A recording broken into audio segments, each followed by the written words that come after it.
हम तो इस मंच से हमारे पार्टी के अध्यक्ष मल्लिकार्जुन खड़गे साहब को यह गुजारिश करना चाहते हैं कि खड़गे साहब, आप एक तरफ राहुल गांधी और दूसरी तरफ प्रियंका गांधी जी को सारा हिंदुस्तान में ये मोदी जी के खिलाफ जंग लड़ने के लिए तैनात कीजिए। सारे हिंदुस्तान के सारे हम कार्यकर्ता जितने हैं उन सबके पीछे सिपाही के नाते हम संघर्ष करते रहेंगे और ये कहते रहेंगे, न संघर्ष न तकलीफ, मजा क्या है जीने में, बड़ा बड़ा तूफान थाम जाएगी जब आग लगी हो सीने में। हम जरूर ये कामयाब होंगे। राहुल जी और प्रियंका गांधी जी दोनों मैदान में उतरे और ये जंग छेड़े। ये सबको पता चल गया कि मोदी जी हमारे जो प्रधानमंत्री है, ये मोदी एक सिर्फ एक कायर की नाम होते हैं। प्रधानमंत्री मोदी सिर्फ एक कायर है और कुछ नहीं।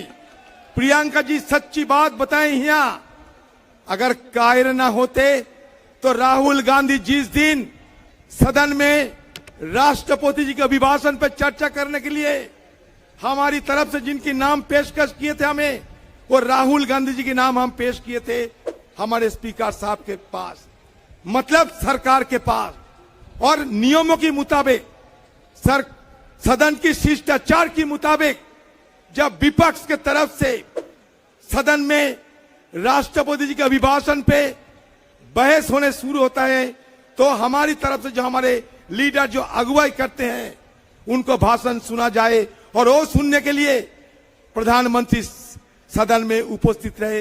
ये हमारा परंपरा है, ये हमारा सदन की शिष्टाचार है। लेकिन आपने देखा जिस दिन राहुल गांधी जी एक के बाद एक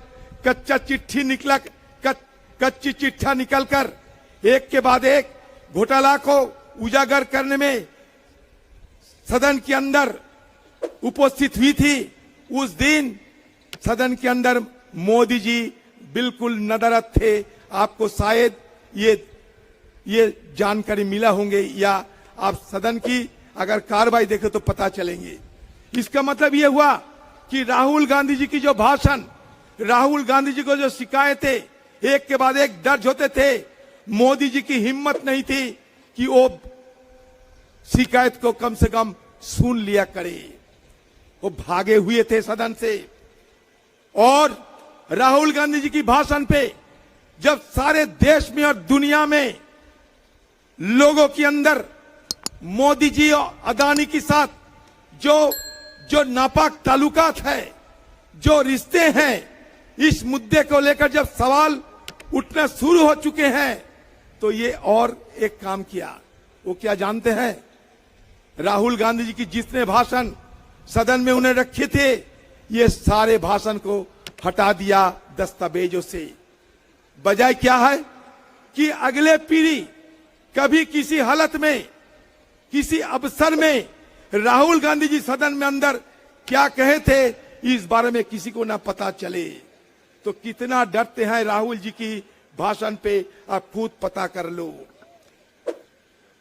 हमारे हिंदुस्तान की आजादी के इतिहास में ऐसा नहीं हुई कि किसी एक सदन की हमारे आम लोगों की नुमाइंदे होते हुए राहुल गांधी जी जब हमारे कांग्रेस पार्टी की तरफदारी करते हुए, अगुवाई करते हुए भाषण दिए, वो सारे 75% मतलब 2/3 भाषण हटा दिया गया दस्तावेजों से। ये कायरत नहीं है तो और क्या है बताइए आप? ये सिर्फ कायरत है क्योंकि ये जवाब देने की कोई हिम्मत उनके पास नहीं है। राहुल जी की सवाल की एक जवाब, राहुल जी जब मसला उठाई थी सदन के अंदर, जो सवाल राहुल जी गांधी की तरफ से पूछे गए थे, उसका एक जवाब, मैं बड़े दावे के साथ कहते हैं, एक जवाब हमारे पीएम नरेंद्र मोदी जी नहीं दिए। बल्कि बजाय ये है कि दिखाते हैं बाहर 56 इंच की छाती वाले एक महापुरुष है, लेकिन राहुल गांधी जी की ये जो तीखी सवाल थे, उस सवाल से उनका 56 इंच छाती सिकुड़ते गए थे, वो भागे हुए थे। तो राहुल गांधी जी को इसलिए हम कहते हैं, राहुल गांधी जी अब तूफान में पलते हैं, अब तूफान में पले हुए हैं, और जो तूफान में पलते हैं वो दुनिया को बदलते हैं। राहुल गांधी जी हिंदुस्तान को बदलाएंगे, बिल्कुल बदलाएंगे, ये हम बड़ी दावे के साथ कह सकते हैं।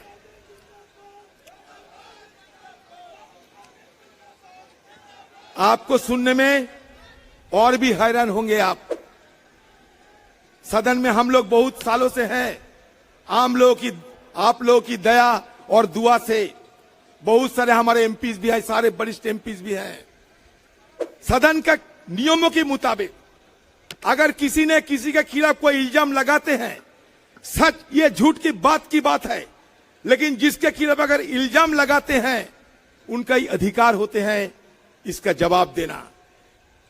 मान लीजिए मैं आपके खिलाफ कोई शिकायत दर्ज करते सदन के अंदर, सदन के नियमों के मुताबिक ये जवाब देने का अधिकार हमें मिलते हैं।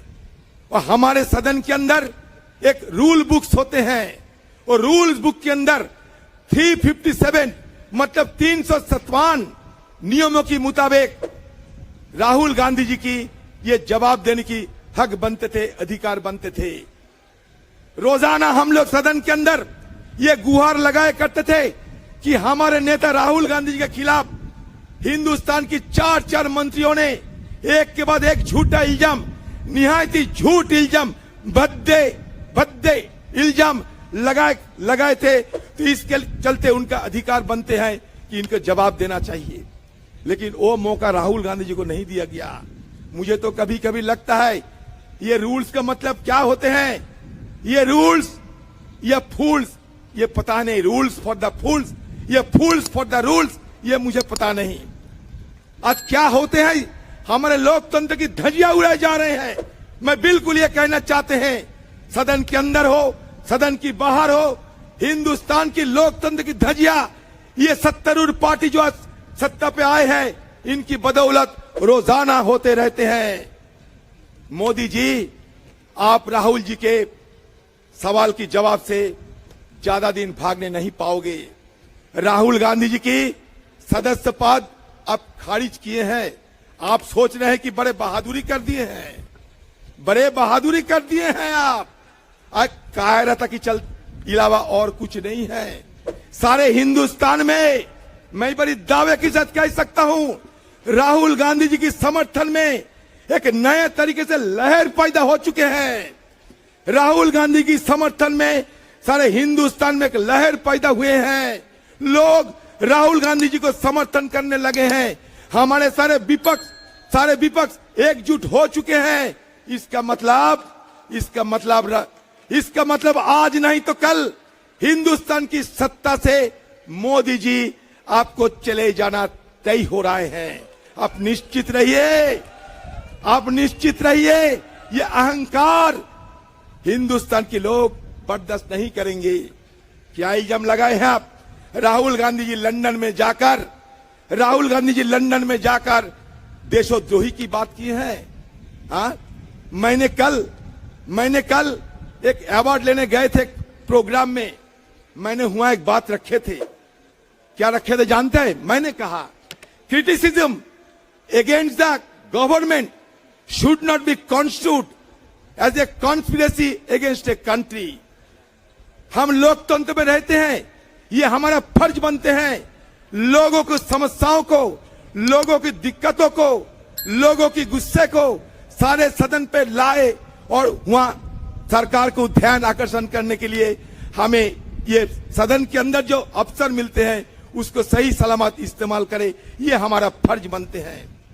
आप लंदन में राहुल गांधी जी क्या बात रखे, उसको लेकर सदन में आके शुरू के दिन से राहुल गांधी जी माफी मांगो नारा लगाना शुरू कर दिया। हिंदुस्तान में बहुत सारे वरिष्ठ लोग हैं, बुजुर्ग लोग हैं, ज्ञानी पंडितों हैं।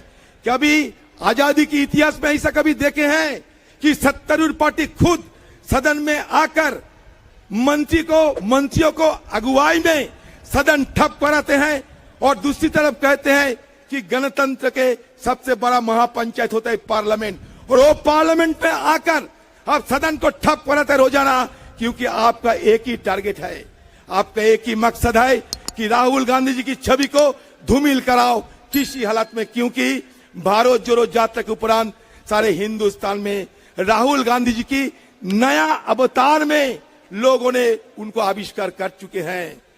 Rahul Gandhi ji has been discovered by the people of this country in a new incarnation. Yes, in a new incarnation. इसलिए घबराए हुए बीजेपी पार्टी मंत्रियों को अगुवाई में, कभी सुना है ना देखा है कि मंत्रियों की अगुवाई में सदन में सत्तारूढ़ पार्टी खुद सदन को ठप कराते हैं, वो भी सिर्फ राहुल गांधी जी की बदनाम करने के लिए। तो मैंने गया स्पीकर साहब के पास, मैंने गया सत्तारूढ़ पार्टी के मंत्रियों के पास, मैंने कहा ठीक है, आपको लगता है कि राहुल गांधी जी देश विरोधी वक्तव्य पेश किए थे लंदन में, ठीक है, फिर इस पर क्यों ना चर्चा हो जाए कि देश को भी पता चले राहुल गांधी जी किस बयान देश की खिलाफत के चलते और किस बयान देश की हित के लिए, ये भी तो लोगों को पता चले। दूध की दूध और पानी के पानी अलग हो जाए, इसलिए भी सदन के अंदर चर्चा की गुंजाइश है, कम से कम चर्चा तो कराए। हम राहुल गांधी जी को पेश करेंगे, आप भी आपके सारे मंत्रियों को पेश करो, सदन पे अंदर चर्चा हो और लोग तय करे राहुल गांधी जी सच कहा, ये राहुल गांधी जी झूठ का, लोग तय करे। यही तो लोकतंत्र होते हैं ना। उससे भी डरे हुए ये सरकार भागे थे, तो ये सरकार अभी से भागने वाले सरकार में तब्दील हो गए। ये मुकाबला करने के बाद सरकार नहीं है, ये कहते हैं कि चीन। राहुल गांधी जी मुद्दा उठाई थी, मैं आप लोगों को याद दिलाना चाहते हैं, आज तक बताइए एक भी शिकायत सरकार के खिलाफ राहुल गांधी जी उठाई और वो ना साबित हुई सच। एक मुद्दा बताइए आप, राहुल गांधी जी मुद्दा उठाई थी नोटबंदी के चलते, सही साबित हुआ। राहुल गांधी जी मुद्दा उठाई थी जीएसटी की चलते, ये सही साबित हुई। राहुल गांधी जी मुद्दा उठाई थी कोविड की चलते, ये सही साबित हुई। आज राहुल गांधी जी मुद्दा उठाई थी चीन के खिलाफ, ये सरकार की कमजोरी, ये भी सच साबित हो चुकी है, क्योंकि हमारे विदेश मंत्री जयशंकर कहते हैं कि चीन के साथ लड़ने के लिए हमारा वित्तीय ताकत नहीं है। ये मैं नहीं, राहुल जी नहीं, खुद हिंदुस्तान के विदेश मंत्री कहने हैं। इसके मतलब क्या होते हैं? राहुल गांधी जी जो शिकायत लगे हैं, एक के बाद एक शिकायत सच साबित होते जा रहे हैं। इसके बाद राहुल गांधी जी मोदी और अदानी के बारे में जो शिकायत दर्ज किए हैं, वो भी साबित होते जा रहे हैं। आप जानते हैं, अगर मोदी को सीना चीर के देखो अदानी मिलेगा, अदानी की सीना चीर के देखो मोदी मिलेगा। इसलिए हम लोग सदन के अंदर एक नया नारा तय कर लिए हैं, मोदानी। अरे मोदानी, मोदी और अंबानी, ये दोनों शरीर एक हो गए हैं, अब मोदानी बन गए हैं। तो ये मोदानी को तालाब की पानी पिलाने के लिए आइए अगले दिन सब एकजुट होकर हमारे नेता राहुल गांधी जी, हमारे नेत्री प्रियंका जी, इनको अगुवाई में हिंदुस्तान में हम एक जंग छेड़ेंगे। ये जंग हिंदुस्तान की आज की तानाशाही की खिलाफत करते हुए ये तानाशाही की सरकार को खदेड़ने में सफल होगा, कामयाब होगा। जय हिंद, वंदे मातरम।